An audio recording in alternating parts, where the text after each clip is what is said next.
Hello dear students, मैं विकास sir आप सभी को इस VMS के इस यूट्यूब चैनल पे स्वागत करता हूँ।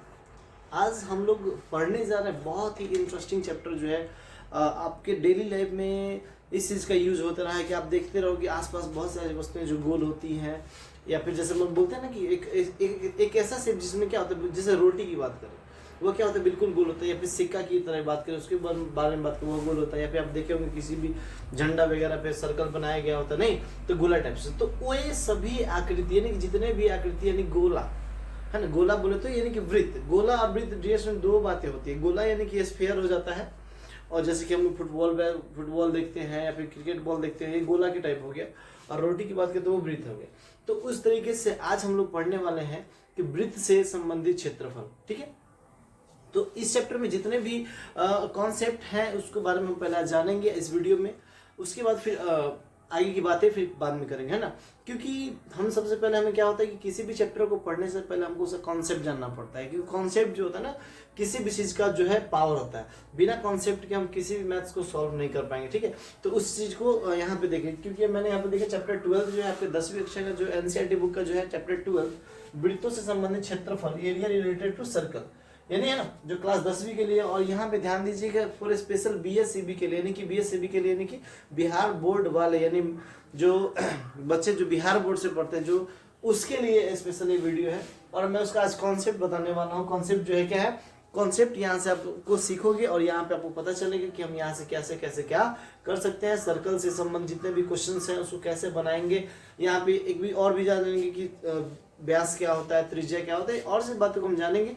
आइए चलते हैं, वीडियो को शुरू करते हैं। चलिए देखते हैं। तो आइए देखते हैं कि क्या है कि आखिर ये सर्कल जो है क्यों है इतना इंपॉर्टेंस। तो इसकी वजह से जरा सी मैं बात बता दूं कि आज से पहले किसी बहुत पहले की बात करें, जो आदि मानव लोग हुआ करते थे, तो उस समय किसी वस्तु को एक स्थान से दूसरे स्थान पर ले जाने के लिए किसी रोल का प्रयोग करते थे। लकड़ी के गुड़ का बहुत बड़ा लट्ठा हो गया, उसका प्रयोग करके उन्हें क्या करते थे, उसके ऊपर रख करके और उसके ऊपर सब वस्तु को लेके जाया करते थे। ठीक है, बाद में धीरे धीरे समय बीतता गया, उसके बाद उन्होंने उससे पहिया का आविष्कार किया, तब जाके फिर उसने ठेला गाड़ी वगैरह का आविष्कार किया, फिर उनमें वह वस्तु रख करके एक स्थान से दूसरे स्थान तक लेके जाने लगा। तो यहाँ पे सर्कल का बहुत बड़ा योगदान है हमारे डेली लाइफ में भी बात करें तो, अच्छा है आप जिधर बात करें तब, है ना। तो आइए देखते हैं कि सर्कल यानी कि वृत्त होता क्या है। तो समझिए, सबसे पहले वृत्त के बारे में जानेंगे हम, है ना। चलिए, तो वृत्त जो है क्या होता है कि किसी समतल में एक निश्चित बिंदु से समान दूरी पर स्थित बिंदुओं को मिलाने से बनने वाली आकृति को हम लोग क्या कहते हैं, वृत्त कहते हैं। तो यहाँ देखिए इस बिंदु से ये सभी बिंदुओं की दूरियां क्या होती है, लगभग समान होती है। तो आप मान लीजिए कि किसी समतल में एक निश्चित बिंदु से समान दूरी पर स्थित बिंदुओं को मिलाने वाली आकृति को हम लोग क्या कहते हैं, वृत्त कहते हैं। तो यहाँ इस तरह के शेप बनेगा, आपको देखिए ये हो गया आपका वृत्त हो गया, दिस इज कॉल्ड सर्कल, है ना। तो इस तरह के शेप को हम लोग क्या कहेंगे, वृत्त कहेंगे। तो आप तो समझ में आएगा वृत्त क्या होगा, किसी समतल पे एक निश्चित बिंदु से समान दूरी पर स्थित या समदूरस्थ स्थित बिंदुओं को मिलाने से बनने वाली आकृति क्या कहलाती है, वृत्त कहलाती है। इतना मतलब समझ में आया। चलिए देखते हैं और देखिए, ये जो फिक्स पॉइंट होता है, ये जो बीचों बीच जो बिंदु होता है, इसको हम लोग बोलते हैं केंद्र बोलते हैं। क्या बोलते हैं, केंद्र, यानी कि सेंटर बोलते हैं, सेंटर ऑफ द सर्कल। तो आप समझ में आए। तो केंद्र का परिभाषा कुछ इस तरीके से बता सकते हैं आप कि वृत्त के ठीक मध्य स्थित बिंदु को हम लोग क्या कहते हैं, केंद्र कहते हैं। इतना बात में कोई दिक्कत नहीं होना चाहिए। चलिए अब आगे चलते हैं, हम लोग देखते हैं कि वृत्त के बाद क्या होता है, कि यहाँ पे क्या होता है, त्रिज्या किसे कहते हैं। ठीक है, एक कॉन्सेप्ट आता है कि त्रिज्या क्या होता है। तो समझते हैं कि वृत्त के केंद्र और परिधि पर स्थित किसी एक बिंदु, वृत्त के केंद्र और परिधि पर स्थित किसी एक बिंदु को मिलाने से, वृत्त के केंद्र और परिधि पर स्थित किसी एक बिंदु को मिलाने से बनने वाले जो रेखाखंड है, मिलाने से जो रेखाखंड का निर्माण होता है वही आपको कहलाता है त्रिज्या कहलाता है। इसको हम लोग रेडियस बोलते हैं और डिस्टेंस को हम r से रिप्रेजेंट करते हैं। क्या, जैसे स्मॉल r से रिप्रेजेंट करते हैं। तो आप एक फिर से सुनेंगे कि त्रिज्या क्या होता है कि वृत्त के केंद्र से परिधि पर स्थित उसके बिंदु को मिलाने वाली आकृति को क्या कहते हैं हम लोग, त्रिज्या कहते हैं। अब देखते हैं परिधि क्या होता है। तो ये जो भाग आपको दिखाई दे रहा है, बाहरी वाला पार्ट जो दिखाई दे रहा है, इसी को हम लोग क्या कहते हैं, परिधि कहते हैं।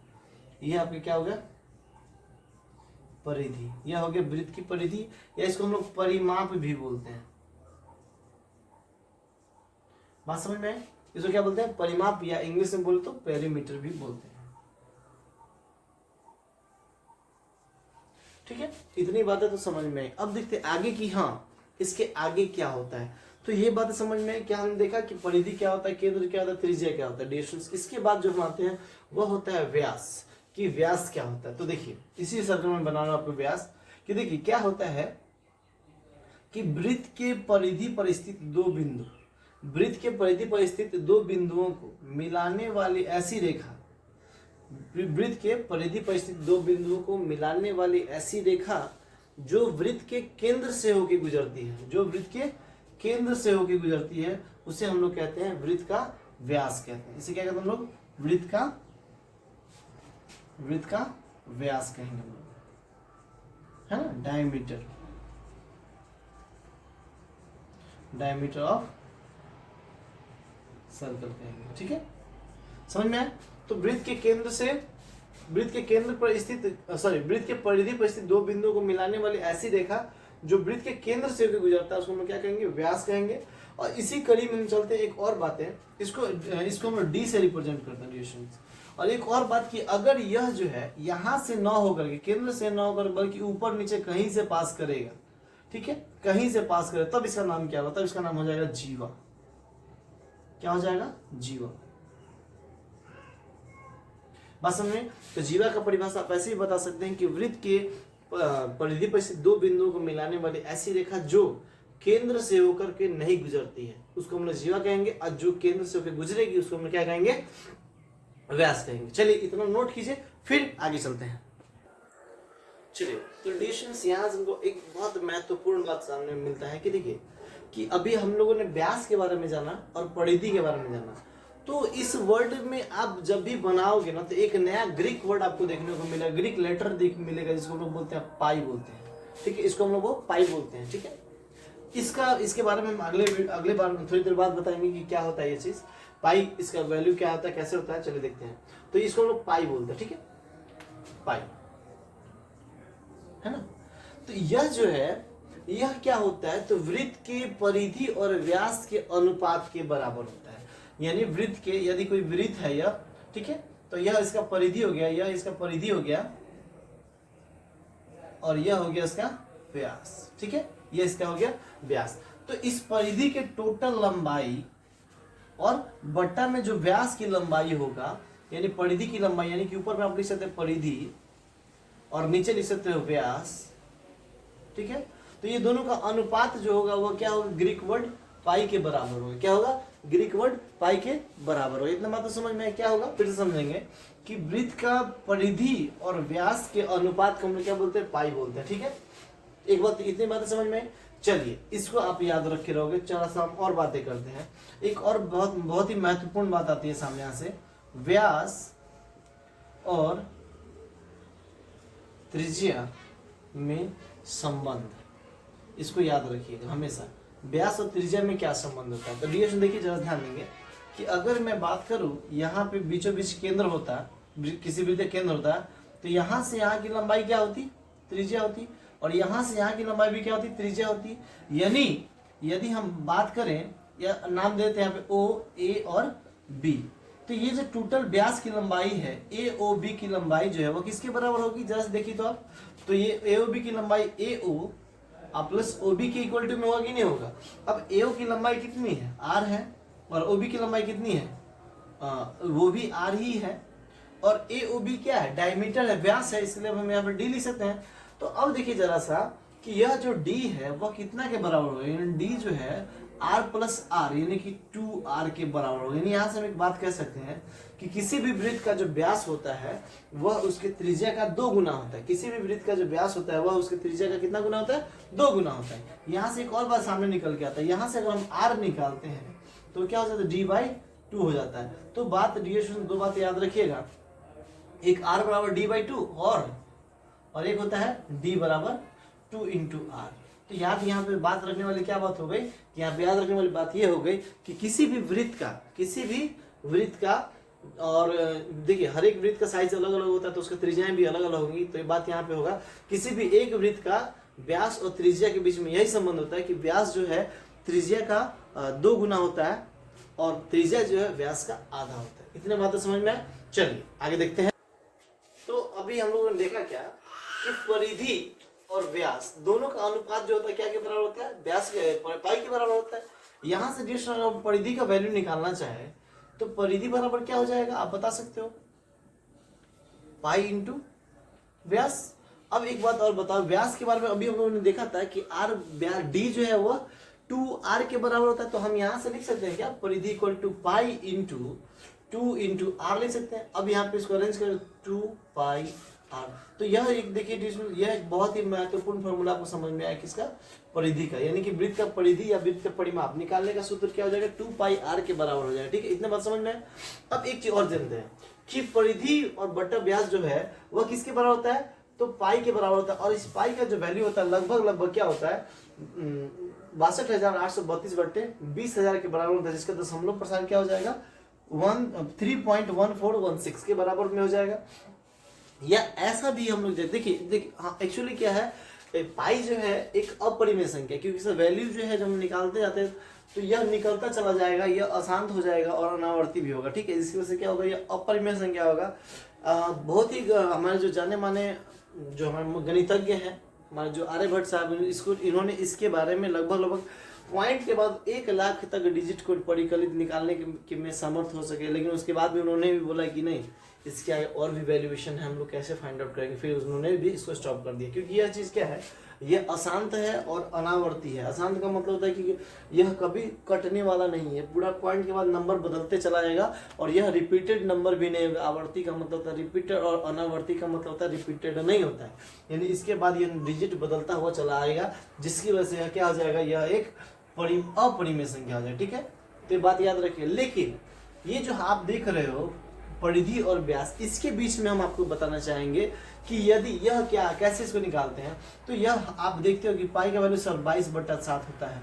सर ये कैसे आ जाता है, तो आप समझ लो, एक धागा लेते हो, ठीक है, एक धागा लेते हो या एक जो भी है कोई भी चीज लेते हो, यदि इसकी परिधि अगर इसका धागा का इसको खोल के मेजरमेंट करोगे, ठीक है, पूरे तरीके से खोल के मेजरमेंट करोगे, यानी कि लंबा सा पाई बना के करोगे, यदि यह 22 मीटर का है, ठीक है, तो यहाँ से यहाँ का जो डिस्टेंस होगा बिल्कुल सेंटर का वह 7 मीटर का होगा। ठीक है, तो ये बात याद रखिए, यह इसी रेशियो में होगा, यानी कि 22:7 के अनुपात में होगा और वह किसके बराबर होगा, पाई के बराबर होगा। तो यहीं से निकल के आता है पाई बराबर क्या हो जाता है, रेशियो 22/7। एक वैल्यू ये हो गया, और दूसरा वैल्यू यहाँ से भी कभी कभी आपको मैथ्स यूज करने के दे देगा, बोल देगा क्या कि 3.14 और 16 जो है लगभग 20 के करीब में, इसलिए यहाँ पे 2 लिख देते हैं। तो यह भी वैल्यू यूज करने को मिलेगा और कभी कभी 3.14 भी यूज करने को मिलेगा, यानी कि 3 वैल्यूज आपको पाई के अलावे में रखने के लिए मिलेगा। तो इसको आप रख करके आप यहाँ से आसानी से क्वेश्चंस को बना सकते हैं। चलिए अभी तक इसी कॉन्सेप्ट के दौर में हम लोगों ने आधा सीखा, फिर आगे देखते हैं। तो अभी हम लोग देख रहे हैं क्या कि आई कॉन्सेप्ट को हम जान रहे हैं। अब एक सी बात समझते हैं, यह हो गया एक आपका वृत्त हो गया, ठीक है। अब इसमें बात करें, अब इसके पार्ट्स के बारे में हम जानेंगे। तभी हमने 2 पार्ट्स देखा, तो केंद्र क्या होता है, त्रिज्या क्या होता है, व्यास क्या होता है, जीवा क्या होता है, परिधि क्या होता है, इसके बारे में हम लोग जाना। अब यहाँ पे चलते हैं क्या है आगे की तरफ। यदि यह वृत्त है तो इसका क्षेत्रफल क्या होगा और परिमाप क्या होगा, पहले इस कॉन्सेप्ट को समझना। तो देखिए क्षेत्रफल वाले भाग, यानी ये जो अंदर का भाग हो गया, ये सब इसका क्षेत्रफल हो गया, यानी ये जो आप अंदर की भाग देख रहे हो ये क्या हो गया, ये वृत्त का क्षेत्रफल हो गया। और परिमाप की बात करें तो यहाँ से इस रास्ते से हम जब जाएंगे तो यह परिमाप आएगा, ठीक है। तो जब हम क्वेश्चंस को सॉल्व करेंगे तो हमको मिलेगा कि खेतों में घेरावा करना है या खेत की जुताई करनी है, तो यहाँ पे या फिर किसी साइकिल का टायर हो गया, तो यहाँ पे अपना कॉमन सेंस लगाना हो कि हम यहाँ पे परिधि निकालना है या उसका क्षेत्रफल निकालना है, इसका हमको देखना पड़ेगा, है ना। तो आइए देखते हैं, इतना बात समझ गए। अब यहाँ पे क्या है कि यदि हमने देखा कि यदि हमको इसकी लंबाई निकालनी होगी तो इसके बारे में हम लोग परिधि का सूत्र हम लोग पढ़ा था। परिधि का सूत्र क्या पढ़ा था हम लोगों ने कि 2 पाई r। और यदि हम क्षेत्रफल निकालने जाए, किसका, वृत्त का क्षेत्रफल निकालने जाए, तो वह क्या हो जाएगा, तो यहाँ पे वह हो जाएगा हम देखते हैं ये क्या है, ये एक वृत्त है जिसका क्षेत्रफल वाली बात कर रहे हैं। तो ये वाला जो हिस्सा हो गया क्षेत्रफल हो गया, और परिधि की बात करूं तो ये जो किनारे वाला भाग हो गया ये परिधि हो गया। तो आपको क्वेश्चन में समझना होगा कि हाँ, जब क्षेत्रफल पूछे या फिर जब घेरने की बात करें या फिर जब खेत की जुताई करने की बात करें तो उस समय क्या निकालना है, क्षेत्रफल निकालना है, परिधि निकालना है, आपको वहाँ पे सोचना पड़ेगा, है ना। तो देखिए, तो क्षेत्रफल निकालने का फॉर्मूला जो है क्या है, 2πr, और सॉरी परिधि निकालने का जो फॉर्मूला क्या है 2πr, और क्षेत्रफल निकालने का फॉर्मूला क्या हो जाएगा आपका πr² हो जाएगा, है ना। तो इस तरीके से हम यहाँ पे, तो यहाँ पे अब क्वेश्चंस को रख करके हम यहाँ पे क्या करेंगे, जो भी क्वेश्चन में वैल्यूज दिए होंगे उसको रख करके हम यहाँ से क्या करेंगे, आंसर क्वेश्चन निकालेंगे, ठीक है। तो चलिए डियर स्टूडेंट्स, आज के लिए वीडियो इतना ही। अगर वीडियो अच्छा लगे तो चैनल को वीडियो को लाइक शेयर जरूर कीजिएगा और चैनल को सब्सक्राइब कीजिएगा। धन्यवाद।